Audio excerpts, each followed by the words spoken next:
వెళ్తున్నాం. అదే గుడియో ఇప్పుడు చూద్దాం. సో ఫ్రెండ్స్, నిజామాబాద్లో ఉన్న నరసింహపల్లి టెంపుల్కి అయితే వచ్చేసాం. దర్శనానికి కూడా లైన్ పట్టేశాం. చాలా మంది ఉండడం వల్ల గుడి చుట్టూ తిరిగి లోపలికి వెళ్ళాల్సి వచ్చింది ఫ్రెండ్స్. గుడి లోపలికి వెళ్ళగానే ఇంతమంది జనాలు చూసి భయం వేసింది ఫ్రెండ్స్.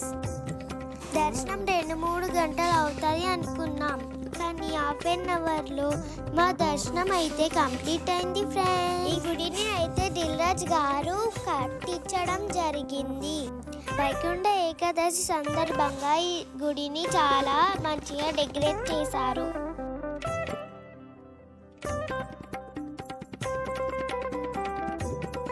ఈ గుడిలో అయితే భజన కూడా చేస్తున్నారు ఫ్రెండ్స్.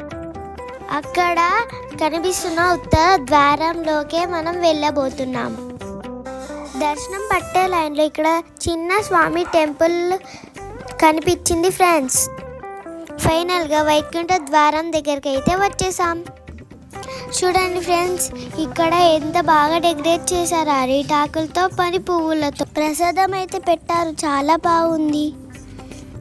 మొత్తానికి దర్శనం కంప్లీట్ అయినాక బయటకు వచ్చాం ఫ్రెండ్స్.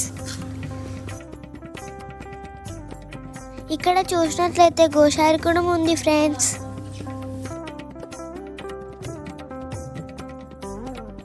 ఈ వీడియో కనుక నచ్చినట్లయితే లైక్, షేర్, సబ్స్క్రైబ్.